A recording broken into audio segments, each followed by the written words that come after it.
Sir நீங்கள் இப்போ வந்து கெனிஷா சொன்ன விஷயங்கள்லாம் பார்த்துருப்பீங்க. இப்போ ரீசெண்டாக வந்துட்டு ஜெயம் ரவி அவர்களும் வந்து ஒரு ப்ரெஸ் மீட் கொடுத்துட்ருக்காங்க. அதில் வந்து அவர் படம் நடிக்க போவதில்லையாவும், அவர் வந்து கோவப்பட்டு ஒரு விஷயம் அவரோட எமோஷன்ஸை அவர் கன்வே பண்ணுற மாதிரி இருக்குது. இதை நீங்கள் பார்க்குறப்போ உங்களுக்கு எப்படி இருக்குது? ஸோ அதான் முதல்ல சொன்ன மாதிரி இது வெளியிலே கொண்டு வந்துடக்கூடாது. இது மீடியாவில் காமிக்க வேண்டிய விஷயம் கிடையாது என்னை பொறுத்த வரைக்கும்.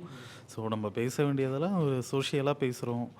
மக்கள் கஷ்டப்படுறாங்க, எக்கனாமிக் கிரைசிஸ் அது மாதிரி பிரச்சனை நம்ம பேசுனோன்னா நல்லாயிருக்கும். இது பர்சனலாக ரவிமோகன் சார் பற்றியோ இல்லை ஆர்த்தி மேடம் அவங்க லைஃபு இல்லை கனிஷா மேடம் அதை பேசுகிறதுல அது ஒன்றும் கிடையாது. கான்ட்ரவர்சி இது மேலே மேலே பண்ணி இதில் என்ன நடக்க போகுது? நமக்கு ஒன்றுமே கிடையாது. கமெண்ட் மட்டும் போயிடுவோம். 2 ஃபேமிலியில் இருக்கவங்க மட்டும்தான் அது பேசிக்கணும். ஸோ என்னை பொறுத்த வரைக்கும் இது சோஷியல் மீடியாவில் கொண்டு வந்திருக்கோ தேவையில்லை. அவங்க ப்ரெஸ் மீட் வச்சு சொல்கிற அளவுக்குலாம் இது பெரிய பிரச்சனை இல்லை. அவங்களுக்கு 14 வருஷம் ஒன்றா இருந்தாங்க, இப்போ பிரிஞ்சாங்கன்னு தெரிஞ்சிருச்சு. 4 வருஷம் பேசவே இல்லைன்னு தெரியுது.